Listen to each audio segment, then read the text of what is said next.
Hey guys, and welcome back to Guitar by Emily. Today is a super exciting video. I cannot wait to tell you about my experience going to see Joe Satriani and Steve Vai on their Vai SATCH tour. So we've got a lot to talk about today. Make sure you like this video, hit that subscribe button, and let's get into all this.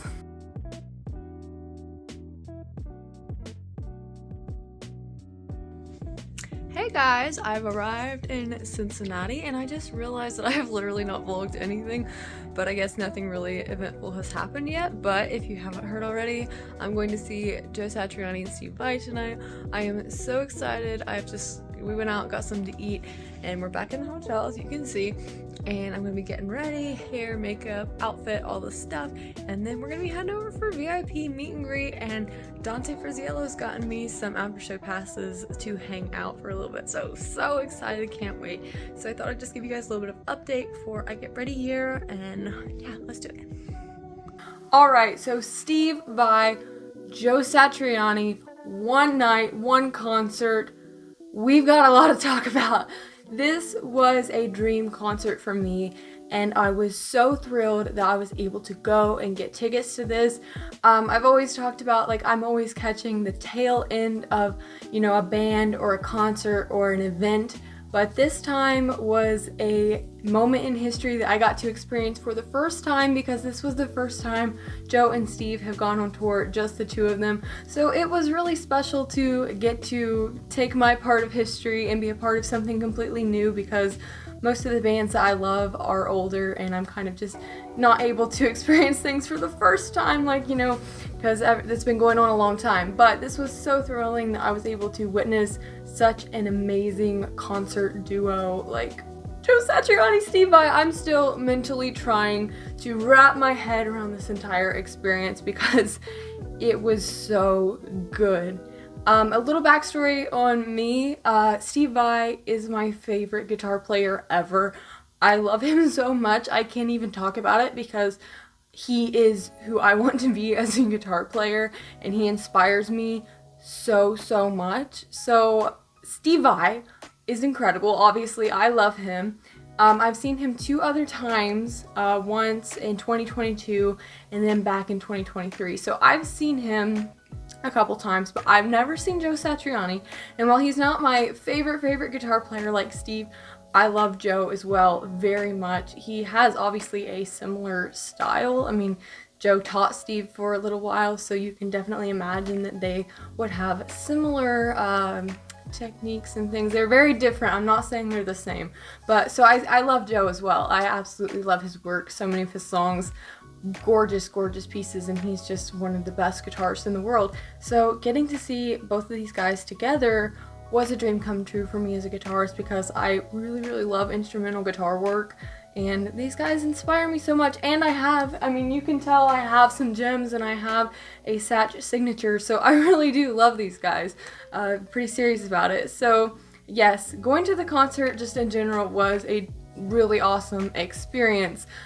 Alright guys, so before we get right into this, I would like to mention that when I was filming the original Just Sit Down and Chat that you saw in the intro, some of the audio towards the end got cut off because of the way my microphone was set up. So this is a different day and I'm coming back in to film the parts that I need to talk about that didn't turn out in the first video. So if my makeup and hair looks different, that is why. So first off, let's just go ahead and talk about the VIP experience and the Q&A. So that was pretty much the main part of the VIP. Was you get to come in and see Joe and Steve and ask questions. So that went on for about 45 minutes. I captured a few of the questions for you guys to listen to and hear their responses to, so I really hope you enjoy that. I'm going to be inserting them. I did get to ask a question myself. I was kind of nervous when I was asking it, so the camera's like kind of shaking, but it was so fun and I was so glad I got to ask them a question. So I will let you guys see all the footage I have from that. It was really fun to hear these guys talk about these questions and hear both of their responses to them. Good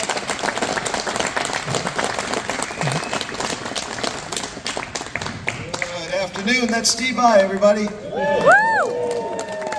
Joe Satriani right there. All right, we are here to answer all your questions, so I know we got a big group.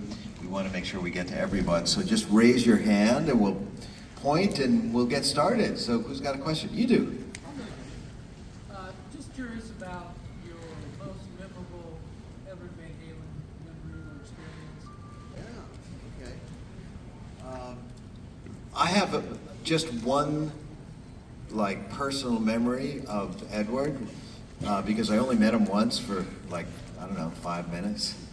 And he came over to Record One, a studio in Los Angeles, while I was recording the Extremist album. It was about 11 in the morning, and he came in with a can of beer and a cigarette going a million miles an hour. It was a weird meeting because we had just put up a track, and this is in the old days when everything was on tape, so when you put up a song, it took a while, you know, to put up one song. And it was a song that wasn't working. And we decided we're gonna see what's wrong with this song and everything. So he comes walking in and he goes, "Oh, hey, great to meet you. Play me what you got." You know, and it was like, well, here's a song we hate, you know. And we listened to the whole thing, and he had some interesting comments about it that I knew were right on, because it was the same thing I was thinking. And then Andy Johns, my producer, took him out of the room, and they left, and I lost both of them for the whole day. So that was kind of like their thing, was to party like all the time. So that was about it. But yeah, learning the Eddie stuff, I keep working on it every day. He's quirky, about as quirky as you can get, besides being brilliant. The saving grace about all of it is that the songs are just so much fun to play. They're really memorable, great hooks, great arrangements, but they're filled with all these quirky things that only he did. And he did them naturally with his brother, so that's sort of like on our to-do list, me and Ray, who's also going to be in the band. We have to memorize all these funny little upbeats, downbeats, pushes, you know, stuff like that. So, but Steve got to hang out with him a lot more than I did. So. Yeah. I first met Edward. I had just moved out to Los Angeles. I was working with Frank Zappa. And Edward played with Alan Holdsworth at the Roxy, and I somehow got backstage. And when Edward heard that I was with Frank, he was a Frank fan, I guess, and he gave me his number. And no, I gave him my number. I said, if you ever want to meet Frank, you know, give me a call. Never thinking I'd hear from him. And the next day I'm out and I get home and my roommate says, you're not going to believe this, but Eddie Van, oh no, I remember. I gave him Frank's number. Oh. And, I'm sorry. I gave him my number, he called, I get home, my roommate says, Eddie Van Halen called, and he wanted to meet Frank, so I gave him Frank's number. And I'm like, you don't give Frank's number to anybody. I'm thinking, uh-oh, I'm in trouble now, you know? And the phone rings, and it's Frank. And he goes, hey, sport. Edward Van Halen is here, come on up. So I'm like, okay, you know, and I go up to the house, and it was fantastic. We spent hours together listening to music, and we jammed. It was a really funny thing too, just me and Frank and Edward jamming. And the E string on the guitar Edward was using was buzzing. So he took one of those long screwdrivers and stuck it under the nut. Very Edward, you know, makeshift. And we jammed that way with these big things. But I had a lot of other experiences with him that were wonderful. What was odd was the day after I quit David Lee Roth's band, the phone rings and it's Edward. And he says, I want to meet you, and he invited me up to the house, and we actually became pretty good friends for about 4 or 5 months. He called every day, and playing softball on the, in the afternoons, in the mornings, and one of the very interesting experiences with Edward was when he came to my house once, and I was in my studio recording, and I had my guitar with my pedals and my amps and everything, and he's just sitting there, and of course it sounded like me, and he goes, yeah, I'm working on this thing, here, let me show you. And he takes my guitar in my house, and he sounded exactly like Edward. I'm like, I mean, it dawned on me, it's not in the gear, you know. It was Edward, and it sounded like him, and it was quite an education for me, you know. But we had a lot of fun experiences and stuff. Edward was a quirky guy, okay? You can't be that famous and not have it come in the back door somehow, you know? I'm sorry to say it takes a lot of energy to be around these guys, these mega rock stars. But I did have a lot of fun with him. But something happened where he just kind of, I was done.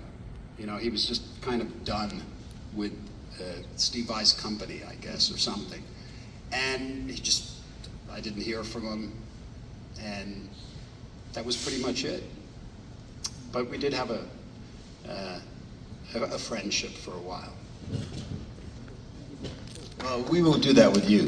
Hi, I was just wondering if either of you had any cool memories that stick out from when you were teaching Steve guitar in the beginning. Yeah, I mean, every lesson with Steve was pretty amazing because it was just so remarkable to see somebody that young progress so quickly and be so eager to learn.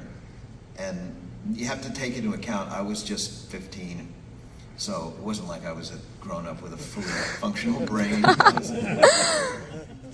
But it was a great lesson to learn really early on as a musician that it was going to happen like every day. 1 million kids were going to be born around the world, and they were going to be amazing in some way. And since my mother was a school teacher, she had sort of cued me into the fact that, you know, every kid has got special talents, and it's a thing to find out what they are and to make sure that they're recognized by the student and that they're encouraged to develop them. So even in my teeny 15-year-old brain, I thought, okay, this is important. I don't want to ruin this beautiful kid here who's showing so much promise, you know.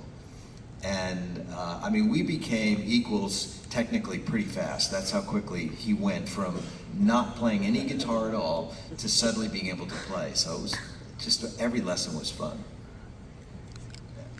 Well, if you could imagine, I probably wasn't unlike a lot of teenagers that discovered the guitar when I was 12, and just saw it as just like a special gift in the world, you know, a guitar.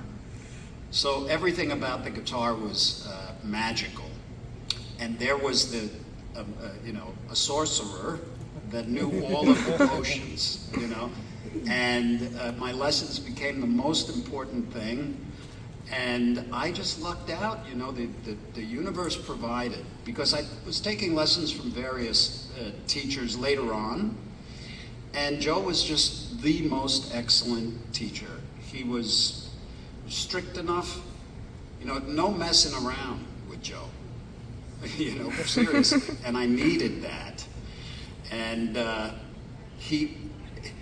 one of the things that I just remember is no matter what, whenever Joe put his finger, and to this day, I love watching his fingers, because every time he put his hands on the guitar, what come out sounded like music. Even if he's going, this is an exercise, it goes 1, 2, 3, 4, 1, 2, 3, 4, 1. It just sounded beautiful, you know. And he was completely generous with everything. I learned everything, I really did, you know. And what was really nice was probably the thing that I gained the most was being able to listen, because we would at times just play, you know, just sit and play, and that was a great education, because you have to listen, you know. It's not about anything but making a musical statement, and that served me well my whole life. Yeah, and now we get to do it together. Yes. I tell you, it's the work that keeps us energized. At least it keeps me energized. I seem to take on, you know, I say yes to the weirdest things. And I'm always excited about trying to write the next song and I'm still working as hard as I can to be better. I still, as we were talking about yesterday, there are still things that when I was 15, I just don't do any better, and I don't know why. So maybe you can help me with that. It'll be $5. Yes, $5. I guarantee you, Joe, if you just sat with the Hydra for a while, you would come out with something just amazing. That's a really tough question because, of course, I don't go anywhere without Joe's entire catalog. And every song is a treat for many reasons, not just because he has an inspired melodic ear and his connection with the instrument is spiritual, you know, he's connected with those melodies, every tone, but and of course the way he plays, but it's the sound of the records too. His records sound amazing.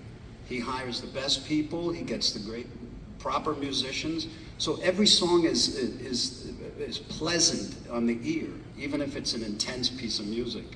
So there's some standouts, of course. You know, Crying is just destroys me every time. It's a miracle, that song. And so many, it's hard to say.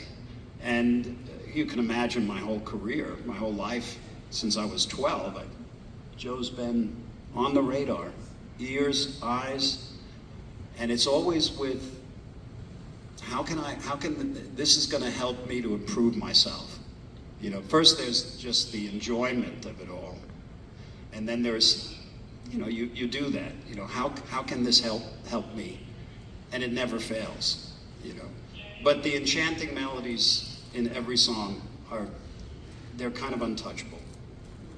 Yeah. Let's just go ahead and talk about the concert itself. So Steve Vai comes out first and plays a set with his band. Jeremy, Philip, Dante, and Steve all come out and play. I love Steve's band. We're going to talk about all of them a lot later, so I'm not finished talking about Steve's band and crew, but they came out, did absolutely amazing. Dante Friziello was absolutely killing it. Like, I've seen him play before, and it's not that he wasn't good before, but I can definitely tell that he has like become part of the Vai band. Like, he absolutely just has Vai's style and technique as far as like playing with him down. Like, it's perfect. He did so good out there, like incredible. And of course Jeremy and Philip are seasoned professionals, like amazing musicians. Really loved hearing them play. But Steve, every time I hear him, like I said, I've heard him 2 other times, it's like hearing it for the first time. It's just so incredible that you don't even really like understand what you're seeing and process it because it's so good. It's just, he's different than going to see a band with a guitarist. Steve Vai is just completely in a different league. I'm not downplaying other musicians, but in my opinion, Steve Vai is the greatest guitar player, and being just able to witness that in person and see it, just absolutely incredible. I really loved his set list. It was really beautiful. Loved the songs he played. I did miss Bad Horsey. I really like Bad Horsey, and he did not play it this time. But other than that, the set was so good. One thing I would like to mention, if you are planning on attending a show, bring earplugs. I have been to concerts, not a lot, but I've been to concerts that have been loud. The first Vai concert I went to was very loud, and I wore earplugs then, but this was 10 times, 100 times worse than anything I've ever been involved in.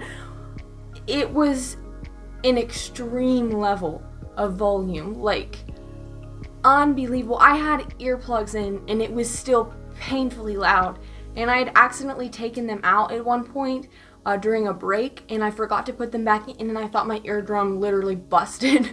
So just like a little word of caution. It's kind of like awesome because the sound is so big and it's so you can feel the music, but then on the other hand it's like, oh my gosh, this is really loud. So I'm not deterring you from coming. It was definitely worth it, but it was extremely loud, and it was, for me, a little bit much. Like, it was a little bit above the enjoyable listening level. So yeah, I thought I'd throw that out there.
and especially with Filipino on bass. The Beast, the Animal, Jeremy Colson on drums.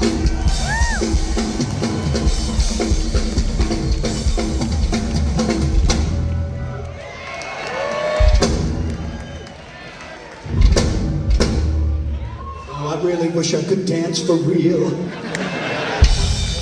Ah, never mind, never mind. Give it up for Dante Frigello on guitar and keyboards. And also on Secret Weapon. Show them your secret weapon. All right, give it up, give it up. I know you love it.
played, the band bowed, came off the stage. There was a quick intermission for probably about a half hour. They switched the stage over, and Joe came out and his band. I'm not as familiar with Joe's band, so I don't know the names of the members, but they did incredible as well.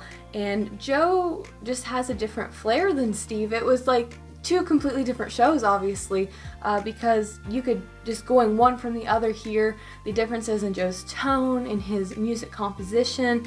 Of course, there's still some of the same little, flourishes and things that you can hear similarly in their music, but two completely different musicians, and it was really cool to hear them back to back like that. Joe did so good. I was really excited. He played If I Could Fly. That's my favorite Joe song, so I was really excited that he played that.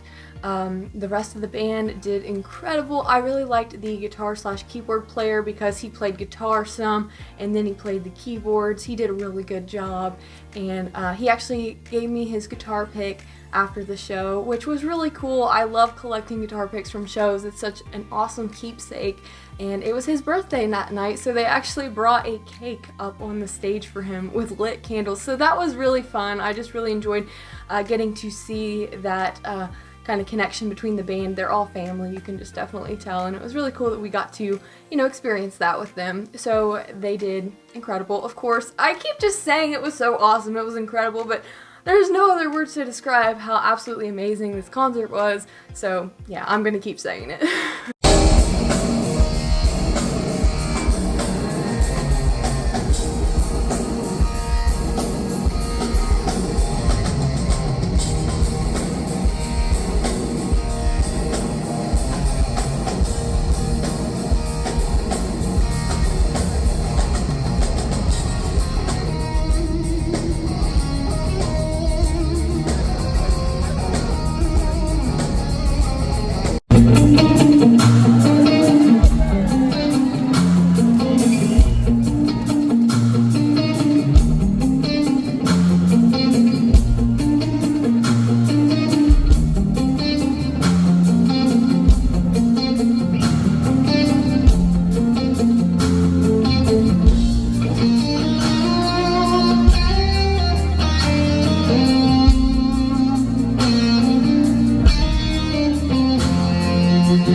Right after Joe did his set, he welcomed Steve back on the stage to do a couple more songs.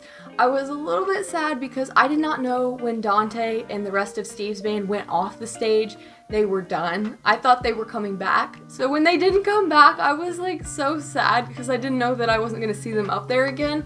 But yeah, Steve just came and played with Joe's band at the end. They did their new song, Sea of Emotion, which was so cool to see live because you can really see who's playing what parts and you can hear the differences in their tones and technique playing off of each other so beautifully. So getting to see that new song was really, really cool, and I really liked the new song.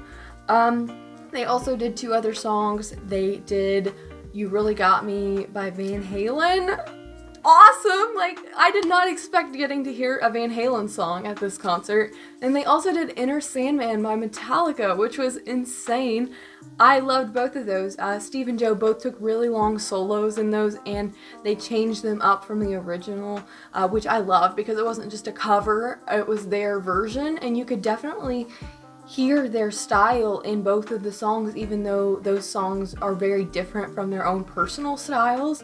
I thought it was so cool that you could hear Steve and Joe in a Metallica song. So really, really cool to get to see that go down. Those two together, just the chemistry is insane. They play off of each other so well. You can tell they're lifelong friends. I mean, they are, and you can tell that they really are genuinely amazing friends, and they've had this long friendship, so it's incredible to get to see that on stage. And you know, they just seem very happy to be up there, and I loved getting to see that.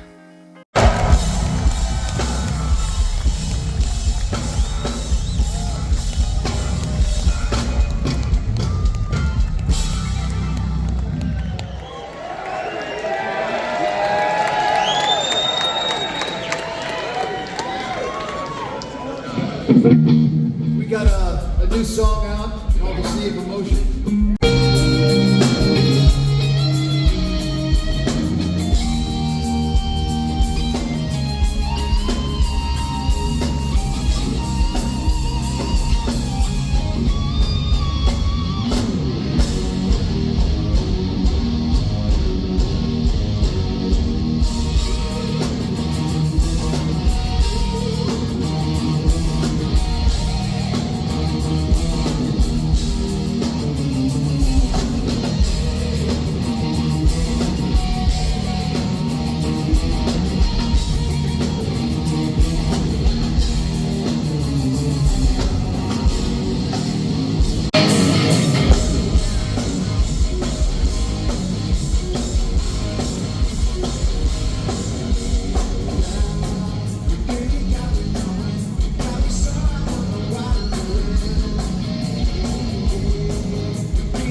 So yes, the overall show was so amazing. Of course, I'm going to be inserting clips of the actual concert if you haven't seen some already. I never know when I'm sitting here talking after the show when I'm going to place the show clips, so they're going to be around here somewhere, so you get to see them playing.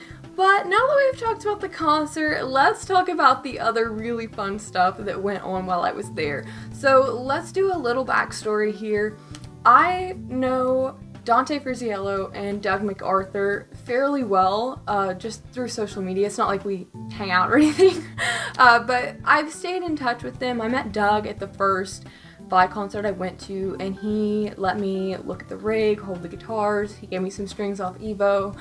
He was really nice, and I really appreciate him taking that extra time to, you know, show me all that stuff. He could tell I was very interested in it. I met Dante last summer, and Dante is the reason I'm doing YouTube and social media. Like, he told me to start it, and I did. So we always gotta thank Dante for Guitar by Emily, because he is the reason that I do this. And he has been such an incredible help along my journey as far as working on writing music, just starting social media in general, just how it all works. And he's always there, like, and I need help with something or I want his input on something. He always responds and is always really helpful when he does respond. And I appreciate that so much. So I guess that's the backstory on those two. I've met Fire and Julian at concerts as well. All these guys kind of follow me on social media, so that's how we've stayed in touch. And when I first came into the VIP to do the meet and greet, Fire VAI is at the table checking people in, and he sees me in the line and he goes, "Hey, Emily," and I was like, Steve Vai's son knows who I am. That was so cool. Like, I literally died right there. Like, I knew when Fire knew who I was and said hey, I was like, this is going to be an amazing show and this is going to be the coolest experience of my life. I was just so excited by that. So yes, first off, saw Fire there. As well, Dante was able to get me some after show passes to hang out a little bit after the show and meet everyone and, you know, just hang out with the people I already know. So first off, I had messaged Doug and was like, is Pia VAI going to be there? If you guys don't know, it's Steve Vai's wife, and I absolutely love her. She's gorgeous, and she just seems like such a sweet person, and I want to be her friend. And Doug's like, yeah, Pia's going to be there. So I was flipping out, and I was really hoping that I would see her there. So we're hanging out at the after show, and out comes this gorgeous lady in a pink leather jacket, and I was like, oh my gosh, it's Pia! And she came right to me, and we talked for a little bit, and we got a picture. I'm going to be inserting pictures, of course, throughout this, but I was so happy to meet Pia. She's such a sweet lady, and I love her so much, and I was so thankful for her coming out and saying hi to me. After I met Pia, I saw Philip hanging around, so I went and grabbed a picture with Philip. Philip is Steve's bass player, and he is such a sweet guy. I've never actually got a chance to talk to him, but he was so kind, and I was really, really glad I got to talk to him for a second. Alright, after those guys were coming through, I saw Mr. VAI himself coming out, and he was talking to some people, so I kind of hung back for a second, but I saw he was getting ready to leave. He wasn't out there very long, and I was like, no way am I letting Steve Vai get away. Like, I have to get a picture with Steve Vai. So I caught him on the way out, and I was like, hey Steve, can we grab a quick picture? And he was like, of course, you know, he's so sweet. Steve is just such a nice person. I'm getting so excited talking about this if you can't tell, so I'm sorry if I'm like screaming at you. But I actually have something to show you guys, because while I was taking my picture with Steve, I was showing him my jean jacket that I had on. I've had this jacket custom painted, and I asked Steve if he could sign it really quickly, and he said he loved the jacket, by the way. And so we have the Steve Vai, he wrote the year 2024 on my Steve Vai jacket. So this is so incredible. This is just such a memorable thing to have now. I can just imagine having this for years and years and years to come and getting to tell the story, you know, of how I got it signed. And I'm just so thankful for Steve signing this. He didn't have to come out there and talk to anyone, but he did. And I was very, very thankful for him doing that for me. So after I met Steve, I think Dante came out before Doug, and I flipped out. I love Dante so much. So it's been a while since I've actually seen him in person. We've chatted on Instagram a lot. So I've stayed in touch, but I hadn't seen him in person in a long time. So I flipped out when he came out, you know, said hi, and he went around and talked to some other people, which was really cool. These guys go around and meet all these people. They don't have to do that. They don't have to stay in touch with me. They don't have to be as kind to me as they are. They're rock stars. They literally don't have to spend time with anyone. They could do the show and go to their trailer or bus and do nothing with people, but they do, and that just shows you that these people are really nice and genuine and they care about their fans. So that really, it means a lot to me that they stay in touch and they let me stay after the show. And then Doug comes out. I love Doug so much. We talk often, I guess, on Instagram, and he's just so much fun. I love Doug. Anytime I have like a guitar question, like I'm changing strings and I'm doing something stupid, I'm like, Doug, what do I do about this? Like, what order am I supposed to do this in? If I change the string this way, you know, he's a guitar tech. He's Steve Vai's guitar tech, so I trust him the most when it comes to things like that. So when Doug came out and I got to talk to him and get a picture, it was just so fun. And then after me and Doug were talking for a second, Dante was finished up talking with everyone else, so he came back over and we were able to just stand there and chat for about 15 minutes, 20 minutes maybe. And that was such an amazing experience. Those are two of my favorite people and they're in my favorite band. So it was just so cool. I did not film in there because it didn't feel right. I wanted to be in the moment. I didn't want to take away from the experience by having my phone up the whole time. It's not really a good place to be doing that. I don't like to film all the time when I'm out at events. I really just like to be in the moment. So I did obviously film the concert footage and I've got pictures for you guys, but I wanted to kind of not overdo it while I was talking with these people. You know, I really wanted to respect their time and be in the moment. So again, I want to say an extreme thank you to everyone involved. Doug, Pia, Dante, Steve, the entire crew. You guys are incredible. You guys are genuine people that are genuinely nice and funny and so supportive of me, and I really, really appreciate you guys, and I cannot say it enough. Alright, something else I guess I forgot to mention was Jeremy gave me his drumsticks after Steve played the set, so they say Cincinnati 2024 on them. So yes, finally got some drumsticks. I've never gotten drumsticks from a show, so I was really happy about that. As far as merch goes from this tour, I did get the official t-shirt. I love this t-shirt. The design is so cool, and the back of course has all the tour dates. But yeah, really, really cool t-shirt. Love the design. And this is in a frame. It didn't come in a frame. I just picked up this frame from Walmart, but it's really glaring. But this is the signed Steve and Joe poster. Sorry you can't see that well. All my filming setup is glaring on it, but I did get to pick that up from the merch table after the VIP experience, and I love that. I can't wait to hang that up in my room. Alright guys, after I think I've talked about everything that I need to talk about in this video. There was so much to cover, so that's kind of why it was a little overwhelming sitting down and trying to recap everything at my desk here. But it was such an amazing time, and I'm very thankful again for everyone involved that made this happen, made it such an enjoyable experience. I will remember this forever, and I'm so glad for you guys watching today. I really hope you enjoyed. If you love Steve and Joe as much as I do, I'm sure you loved the footage of them playing together and getting to see that. So if you're new here, make sure you subscribe and like this video, and go check out some other videos on my channel. I've got lots of guitar covers, so if you're into 80s rock or rock in general, you'll probably love my channel. So yeah, make sure you stick around, lots more coming, and I'll see you guys in another video. Bye!